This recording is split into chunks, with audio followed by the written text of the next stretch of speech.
بسم اللہ الرحمن الرحیم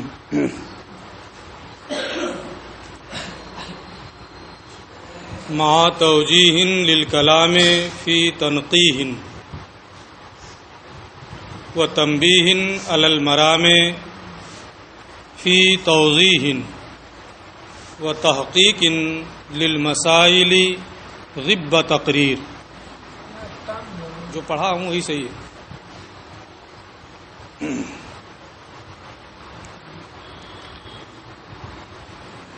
علامہ تفتازانی رحمۃ اللہ تعالی علیہ نے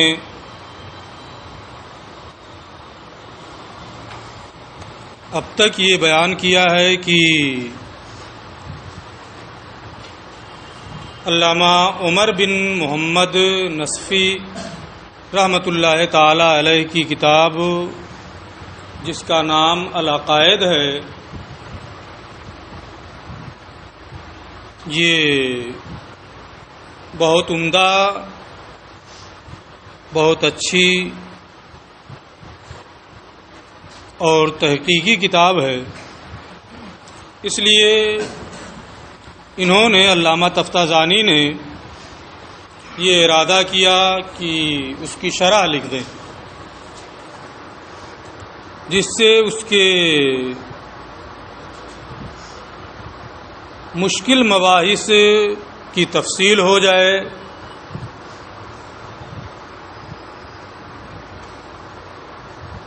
اور اس کے مخفی گوشے ظاہر ہو جائیں. ساتھ ہی ساتھ یہ اور بھی اپنی شرح میں دوسرے کام بھی کریں گے جن کی یہ خود ہی وضاحت کر رہے ہیں کہ دوران شرح اور کون کون سے کام اس میں ہوں گے. چنانچہ انہوں نے فرمایا مع توجیہ للکلام فی تنقیح،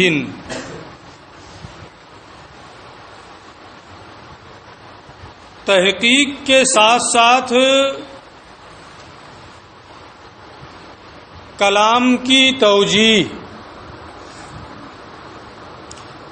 کہتے ہیں کہ کلام کو مطلوب کی جانب، مقصد کی جانب پھیرنا. ایک دوسرا معنی توجیہ کا ہوتا ہے کہ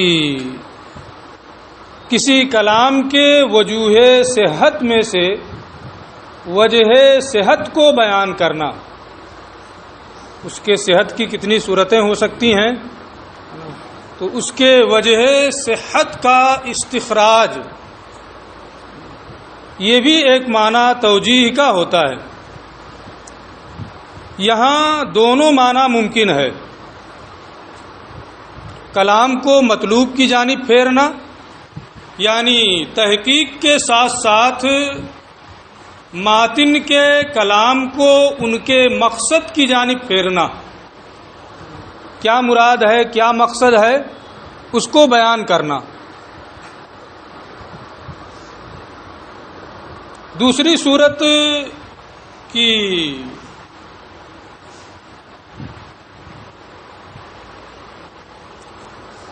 ماتن کا جو کلام ہے اس کے وجہ صحت کو نکالنا، اس کے صحیح ہونے کی صورت کیا ہے. تو دونوں معنی یہاں پر ممکن ہے. یہ بھی ہو سکتا ہے کہ پہلے والی صورت میں کلام شارح کو مراد لیں اور دوسری والی صورت میں کلام ماتن کو مراد لیں.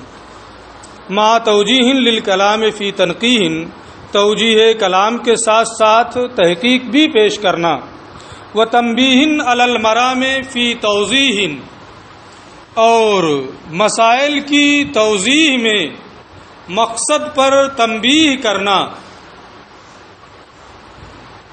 جو مسائل بیان ہوں گے ان کی توضیح کریں گے اور ماتن کا مقصد کیا ہے اس مقصد پر تنبیہ بھی کریں گے.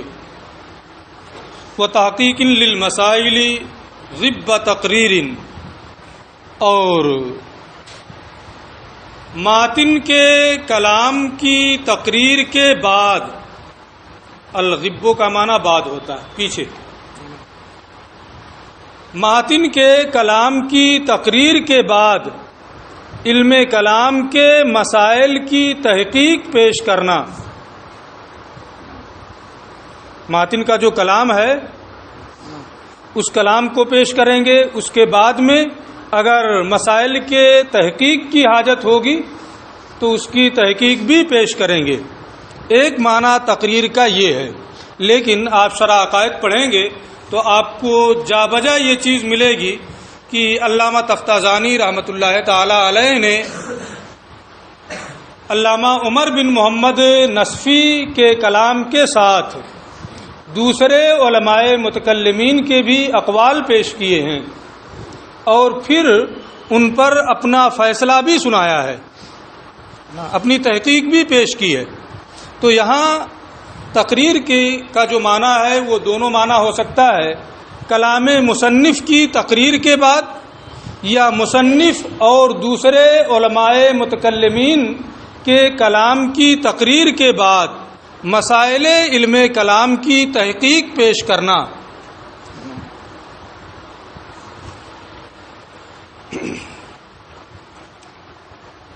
تحقیق کہتے ہیں کہ مسائل کو دلائل کے ذریعے ثابت کرنا، مسائل کو دلائل کے ذریعے ثابت کرنا۔ تو اب کسی کا بھی کلام ہو علماء متکلمین میں سے یا خود ماتن کا کلام ہو، اس کلام کو پیش کرنے کے بعد مسائل کو ان کی دلیلوں کے ذریعے سے ثابت کرتے ہیں۔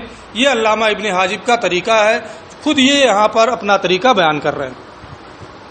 وَتَدْقِيقٍ لِلدَّلَائِلِ اِثْرَ تحریر، اور تحریر کے پیچھے دلائل کی باریکی کو بیان کرنا، دلائل کی تنقیح کرنا۔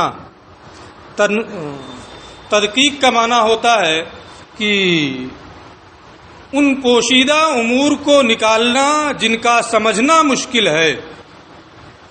تدقیق کا ایک معنی ہوتا ہے کہ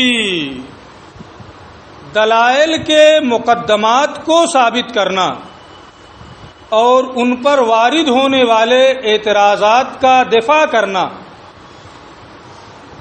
تو اب پہلے تو انہوں نے یہ کہا کہ مصنف اور علماء متکلمین کے کلام کی تقریر کے بعد مسائل کی تحقیق یعنی مسائل کے دلائل کی تحقیق پیش کریں گے، اور پھر یہ کہہ رہے ہیں کہ تحریر مسائل کے بعد ان مسائل کے جو دلائل ہیں اور دلائل کے جو مقدمات ہیں، صغرا ہو کبرا ہو، ان مقدمات کو ثابت کریں گے، اور اگر ان مقدمات پر کسی کا کوئی اعتراض ہوگا تو ان مقدمات کے پر ہونے والے اعتراضات کے بھی جواب دیں گے۔ وَتَدْقِيقٍ لِلدَّلَائِلِ اِثْرَ تحریر، اور تحریر کے پیچھے دلائل پر، دلائل کے مقدمات پر وارد ہونے والے اعتراضات کا دفاع اور ان دلائل کے مقدمات کا اثبات۔ وتفسیر للمقاصد بعد تمہید، اور تمہید کے بعد مقاصد کی تفسیر کرنا۔ تمہید کا لفظ آپ بار بار سنتے ہیں، پڑھتے بھی رہتے ہیں کہ کلام کو، اس کلام کو پیش کرنا جس پر مقصود موقوف ہو۔ کوئی چیز ثابت کرنا ہوتا ہے تو کچھ مقدمات، کچھ تمہیدی گفتگو ذکر کی جاتی ہے تاکہ آنے والی گفتگو کو اس کی روشنی میں سمجھنا آسان ہو جائے۔ وہ تفسیر للمقاصد، اور مقاصد علم کلام کی تفسیر پیش کرنا تمہیدی گفتگو کے بعد تاکہ ان مقاصد کا سمجھنا آسان ہو جائے۔ وہ تکثیر للفوائد مع تجرید، تجرید حشو و زوائد سے پاک کرنے کے ساتھ مزید بہت سے فوائد ذکر کرنا، یعنی بہت طویل نہیں کریں گے، حشو و زوائد سے پاک مزید فوائد کو بیان کریں گے۔ تاوین کشح المقال عن الاطالۃ والاملال، تاوین کا معنی لپیٹنا بار بار آ چکا ہے، کشح کا معنی بازو، اس سے مراد اعراض کرنا ہے. بازو بچا کے کوئی نکل جاتا ہے تو آپ خود ہی کہتے ہیں یار بہت بے رخا، یعنی اعراض کرتا ہے، توجہ نہیں دیتا ہے. تو تاوین کشال مقال انل اطالتی والاملال، طوالت اور اکتاہٹ میں ڈالنے والی گفتگو سے اعراض کرتے ہوئے. ایسی گفتگو نہیں کریں گے کہ آپ کو یہ لگے کہ بات بہت طویل ہو گئی یا آپ گھٹن محسوس کرنے لگیں. متجافین انتر فعل اقتصاد الاتناب والاخلال، اس میں اعراب کی کئی صورتیں ہیں. ایک صورت وہ بھی ہے جو میں پڑھ رہا ہوں.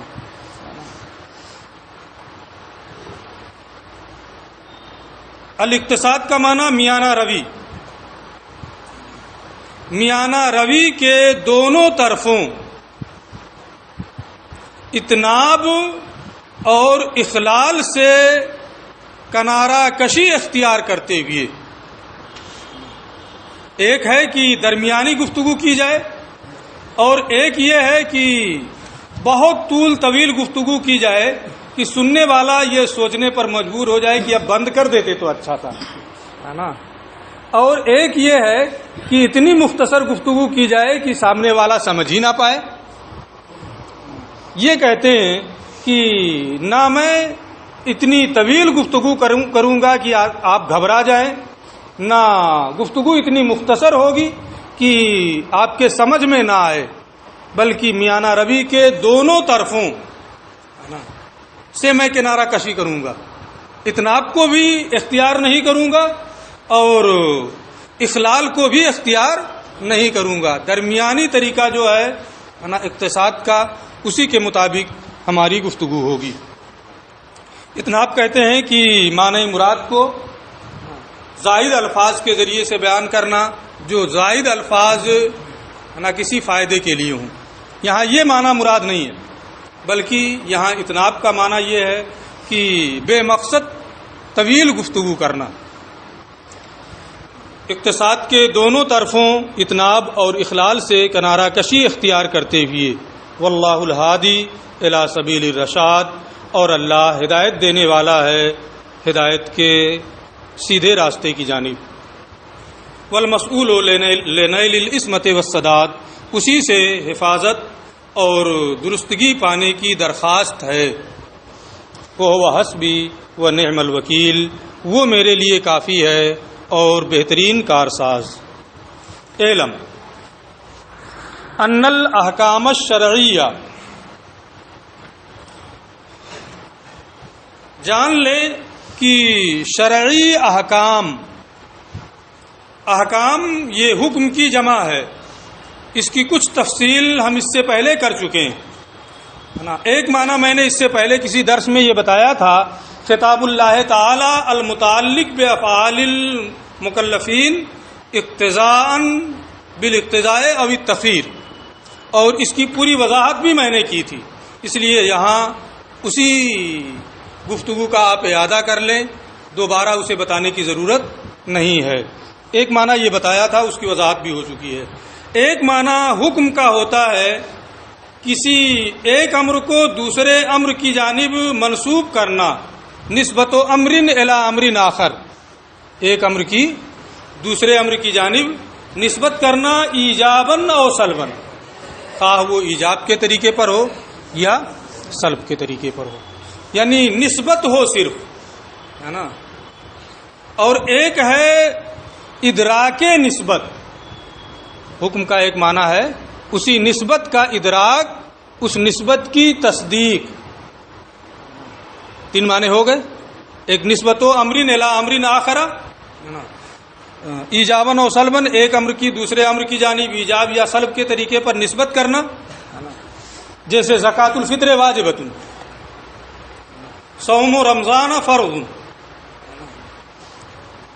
ایک امر کی دوسرے امر کی جانب ایجاب یا سلب کے طریقے پر نسبت کرنا حکم کا ایک معنی یہ ہے.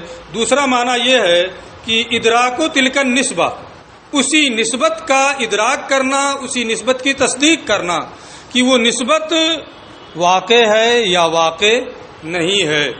یہاں اس عبارت میں حکم سے مراد تصدیق ہے، ادراک نسبت کی تصدیق. اس کا معنی ہوگا کہ ان الاحکام الشرعیہ، جو چیزیں شریعت سے مستفاد ہیں ان کی تصدیق کرنا.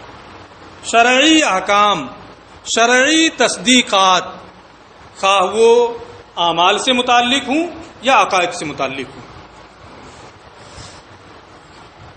ان الاحکام الشرعیۃ، شرعی احکام، شرعی تصدیقات.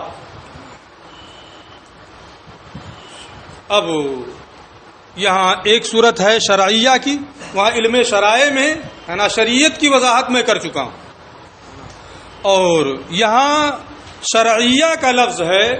اس کا معنی ہے کہ جو چیزیں شریعت سے ماخوذ اور مستفاد ہوں، خواہ وہ شریعت پر موقوف ہوں یا شریعت پر موقوف نہ ہوں. شریعت پر وہ موقوف ہوں، جیسے اجماع حجت ہے، نماز فرض ہے، یہ شریعت سے ماخوذ اور مستفاد ہیں، اور یہ شریعت پر موقوف بھی ہیں. دوسری صورت شریعت پر وہ موقوف نہ ہوں، جیسے واجب تعالیٰ کا وجود، اس کی وحدت، یہ چیزیں شریعت پر موقوف نہیں ہیں. عقل سے بھی یہ چیزیں ثابت ہیں اور عقل ان کے اس بات میں کافی ہے. البتہ شریعت کی مدد لینا یہ ان کے قابل شمار ہونے کے لیے ضروری ہے. اعلم ان الاحکام الشرعیہ، آپ جان لیں کہ شرعی احکام یعنی شریعت سے جو چیزیں ماخوذ اور مستفاد ہیں، چاہے وہ شریعت پر موقوف ہوں جیسے اجماع کا حجت ہونا وغیرہ، یا شریعت پر موقوف نہ ہوں جیسے واجب کا وجود اور اس کی وحدت وغیرہ، ان چیزوں کی تصدیقات شرعیہ. میں سمجھتا ہوں کہ یہ بہتر ہے، میں وہ معنی بتا رہا ہوں ہے نا. آپ کے حاشیے میں یا آپ کے اور کسی شرح میں پڑھیں ہے نا، کوئی اور معنی کوئی بتا کر کے راجح کر رہا ہو ہے نا، ٹھیک ہے، وہ ان کا اپنا طریقہ ہے نا.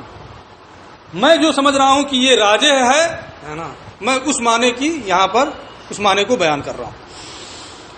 آپ جان لیں کہ شرعی احکام، یہ سمجھ میں بات آ گئی شرعی احکام سے کیا مراد ہے. شرعی تصدیقات کبھی یہ کیا نام ہے اعمال سے متعلق ہوں گے اور کبھی اعتقاد سے متعلق ہوں گے. اس میں دونوں صورتیں ہیں، اسی لیے میں نے تقسیم کر دی کہ خواہ وہ شریعت پر موقوف ہوں یا موقوف نہ ہوں. منہا، ان میں سے کچھ وہ ہیں ما یتعلق بکیفیت العمل، جن کا تعلق کیفیت عمل سے ہوتا ہے. یہاں العمل میں الف لام عہد کے لیے، بکیفیت العباد کیا نام بکیفیت عمل العباد، جو بندوں کے عمل کی کیفیت سے متعلق ہوتا ہے. یہاں مکلف کے عمل کی کیفیت سے متعلق ہوتے ہیں یہ معنی مراد نہیں ہے، اس لیے کہ آپ قدوری پڑھ چکے ہیں. کیا اس میں فقہ میں صرف مکلف کے احکام بیان کیے جاتے ہیں؟ حجر کا بیان اس میں نہیں پڑھے ہیں؟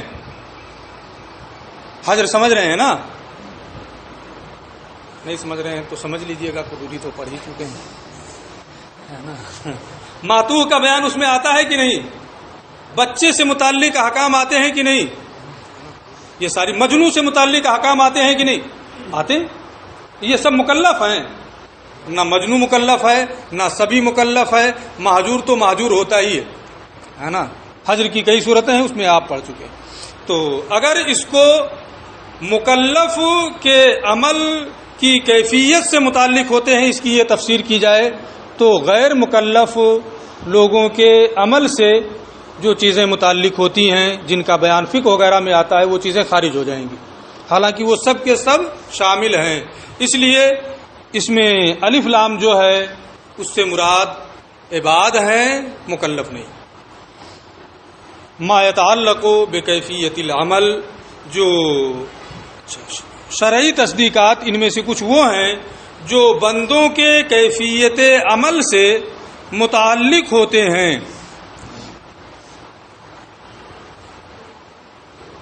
وتسمى فرعیہ و عملیہ، جو بندوں کے کیفیت عمل سے شرعی احکام متعلق ہوتے ہیں ان کا نام فرعیہ اور عملیہ رکھا جاتا ہے. ان کا نام فرعیہ اس لیے رکھا جاتا ہے کہ وہ ان قواعد سے مستخرج ہوتے ہیں جو قواعد کتاب و سنت سے ماخوذ ہیں، جن قواعد کو کتاب و سنت سے اخذ کیا گیا ہے. تو چونکہ کتاب و سنت سے مستخرج قواعد سے یہ لیے جاتے ہیں، اس لیے یہ ان کی فرع ہوئے، تو ان کو فرعیہ کہا جاتا ہے. جیسے آپ نے اصول الشاسی میں ایک بحث پڑھی ہوگی کہ خاص بین بنفسہ ہی ہوتا ہے، پھر نور الانوار میں پڑھیں گے. خاص بین بنفسہ ہی ہوتا ہے، وہ بیان کا احتمال نہیں رکھتا ہے. ارے خاص الخاص نہیں، مطلق خاص، پتہ نہیں کیا پڑھا ہے نا. خاص بین بنفسہ ہی ہوتا ہے، وہ بیان کا احتمال نہیں رکھتا ہے. یہ بحث اس میں آپ نے پڑھی ہے. پھر اس کی ایک مثال ہے، الطہارۃ لیست بشرط فی الطواف، کہ طواف میں طہارت شرط نہیں ہے. کیوں؟ اس لیے کہ اللہ کا حکم ہے وَلْيَطَّوَّفُوا بِالْبَيْتِ الْعَتِيقِ، خانہ کعبہ کا طواف کرو، طواف کا حکم ہے نا. اگر اس کی یہ ہو کہ اس کا بیان ہے احادیث میں کہ الطواف صلاۃ، طواف نماز ہے، اس لیے جیسے نماز میں طہارت شرط ہے طواف میں بھی طہارت شرط ہے، تو یہ نص کی تبدیلی ہوگی نا. اور خاص کو اس کے حکم سے بدلنا یہ جائز نہیں ہے. اس لیے خاص بین بنفسی ہوتا ہے، بیان تغییر کا وہ احتمال نہیں رکھتا ہے. اور جب بیان کا وہ احتمال نہیں رکھتا ہے تو اسی سے یہ مسئلہ ثابت ہوا کہ طہارت میں طواف میں طہارت شرط نہیں ہے. اور بھی اس میں نور الانوار آپ پڑھیں گے تو اس کی 7 تفریعات آئیں گی. اس موضوع پر 7 تفریعیں، 7 مسائل آئیں گے. ایک مسئلہ میں نے بتایا ہے، باقی نور الانوار کے لیے ہے نا محفوظ رکھیں، جب کتاب پڑھیں گے تو اس میں ساری چیزیں آ جائیں. وہ عملیہ، اور ان کو عملیہ بھی کہا جاتا ہے کیونکہ یہ کیفیت عمل سے متعلق ہیں. کیفیت عمل سے متعلق ہونے کی بنیاد پر ان کو عملیہ بھی کہا جاتا ہے. ومنہا، اور شرعی احکام میں سے کچھ وہ ہیں ما یتعلق بالاعتقاد، جن کا تعلق اعتقادیات سے ہے. وہ تسمى اصلیہ، اور انہیں اصلیہ کہا جاتا ہے. اعتقادیات کے اصلی ہونے کی وجہ میں اس سے پہلے بتا چکا ہوں. اس سے پہلے ہی والے درس میں ہم بتا چکے ہیں کہ اگر اللہ عز و جل ہی کی معرفت نہیں ہے، اللہ کی وحدانیت ہی پر ایمان نہیں ہے، تو سجدے پہ سجدہ کرتا رہے کوئی مطلب ہے؟ کوئی فائدہ نہیں ہے نا. اس لیے ہے نا اعتقادیات سے متعلق جو شرعی احکام ہیں، شرعی تصدیقات ہیں، ان کو اصلی کہا جاتا ہے. وہ اصلی ہیں ہے نا. جو کیفیت عمل سے متعلق ہے وہ اس کی وہ اسی پر موقوف ہے نا. ان کا صحیح ہونا، قابل شمار ہونا، یہ اسی صورت میں ہوگا جب یہ درست ہوں گے، اعتقاد صحیح ہوگا.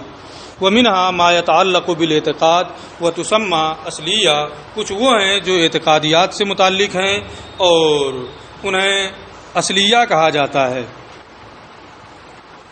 اور اعتقادیہ بیچ میں فل اسٹاپ دے دیا ہے. اعتقادیہ بھی کہا جاتا ہے چونکہ کیفیت اعتقاد سے متعلق ہے، اس لیے اعتقادیہ کہا جاتا ہے. والعلم المتعلق بالاولی،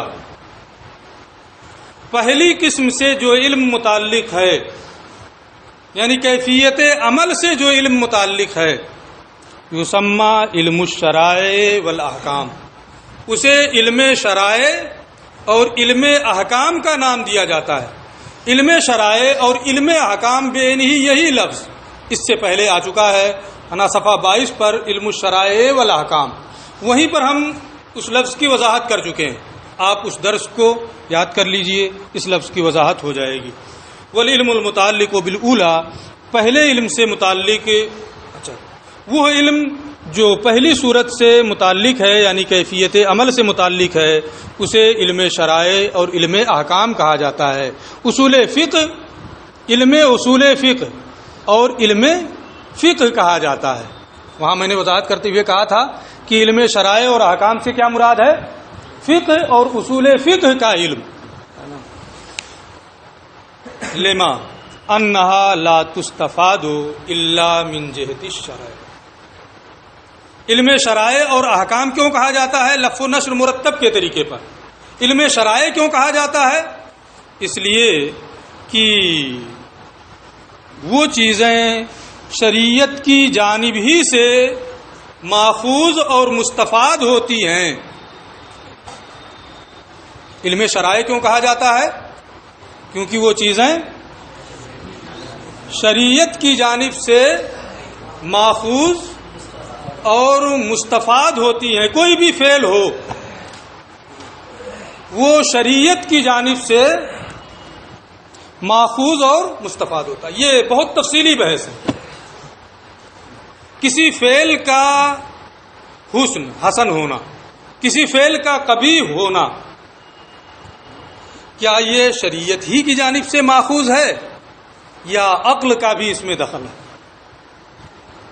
اس میں پہلی چیز تو یہ ہے کہ حسن فعل، کسی فعل کا حسن ہونا اور کسی فعل کا قبیح ہونا، اس معنی کر کے کہ وہ صفت کمال ہے یا صفت نقصان ہے۔ جیسے علم یہ صفت کمال ہے، جہل یہ صفت نقصان ہے۔ تو حسن فعل، قبح فعل بئی معنی کہ وہ صفت کمال یا صفت نقصان ہے۔ ہمارا اور معتزلہ کا اتفاق ہے کہ یہ عقلی ہے۔ ہمارا اور معتزلہ کا اتفاق ہے کہ یہ کیا ہے؟ عقلی ہے۔ حسن فعل اور قبح فعل بئی معنی کہ وہ دنیاوی مقصد کے موافق ہے یا بئی معنی کہ وہ دنیاوی مقصد کے مخالف ہے۔ جیسے بہادر ہونا، بزدل ہونا، پہلا دنیاوی مقصد کے موافق، دوسرا مخالف ہے نا۔ اس میں بھی ہمارا اور معتزلہ کا اتفاق ہے کہ یہ کیا ہے؟ عقلی ہے۔ حسن فعل بئی معنی کہ اس کا کرنے والا مدح و ثواب کا مستحق ہو، ثواب ملے، کہا جائے کہ اچھا کام کیا۔ قبح فعل بئی معنی کہ اس کا کرنے والا ذم و عقاب کا مستحق ہو۔ تین صورتیں ہو گئی نا۔ اسی تیسری صورت میں ہمارا اور معتزلہ کا اختلاف، اس تیسری صورت میں ہمارا اور معتزلہ کا اختلاف ہے۔ ہم یہ کہتے ہیں کہ وہ شرعی ہے، شریعت کی جانب سے ماخوذ ہے، وہی چیز ہے۔ یہاں جو یہ بتا رہے ہیں کیونکہ وہ شریعت کی جانب سے مستفاد ہوتے ہیں۔ کون سے مراد ہیں؟ حسن فعل، قبح فعل ہے نا، بئی معنی کہ وہ اس کا کرنے والا مدح و ثواب یا ذم و عقاب کا مستحق ہو۔ یہ ہمارے اشاعرہ کے نزدیک، ہمارے نزدیک شرعی ہے، شریعت کی جانب سے اس کا حسن اور اس کا قبح ہے۔ اللہ حکیم ہے، اس نے جس کا حکم دیا اس میں حسن ہے اور جس سے منع کیا اس میں قبح ہے۔ ٹھیک ہے۔ معتزلہ کہتے ہیں کہ وہ بھی عقلی ہے۔ کیا کہتے ہیں؟ وہ بھی عقلی ہے، شریعت کی جانب سے ماخوذ نہیں ہے۔ جیسے کفر ہے، ایمان ہے، زنا ہے، تمام چیزیں ہے نا۔ بہت ساری مثالیں ہیں، مثال دیں گے تو مثال ہی دیتے رہ جائیں گے، گھنٹی لگ گئی ہے نا۔ تو وہ کہتے ہیں کہ یہ بھی عقلی ہے۔ اگر شریعت نہ بھی ہوتی، اللہ حکم نہ بھی دیتا، تو بھی جو چیزیں حسن ہیں حسن رہتی، جو چیزیں قبیح ہیں قبیح رہتی، اور اس کا کرنے والا مستحق کے مدح و ثواب یا مستحق کے ذم و عقاب ہوتا، بلکہ وہ لوگ یہاں تک کہتے ہیں کہ اللہ پر واجب ہے کہ اسی کا حکم دیتا ہے۔ اور ہمارے علماء یہ فرماتے ہیں کہ ان میں جو حسن اور قبح ہے یہ شرعی ہے، اللہ نے جس کا حکم دیا اس میں حسن، جس سے منع کیا اس میں قبح، اور اللہ پر لازم نہیں ہے کہ اسی کا حکم دے، ہے نا۔ یہ ساری بحثیں ہیں۔ تو اختلاف ہمارا اور معتزلہ کا اسی تیسری صورت میں ہے، اسی کو یہاں انہوں نے بیان کیا ہے کہ علم شرائع انہیں کہا جاتا ہے کیونکہ وہ شریعت کی جانب سے ماخوذ اور مستفاد ہوتے ہیں، اور علم احکام کہا جاتا ہے کیونکہ جب احکام کا لفظ بولا جاتا ہے تو ذہن انہی مسائل کی جانب سبقت کرتا ہے، ذہن کا تبادر جیسے کہتے ہیں یہ حکم ہے نا، تو ذہن کا تبادر فقہ کے مسائل، اصول فقہ کے مسائل کی جانب ہوتا ہے، اس لیے اسے علم احکام کہتے ہیں۔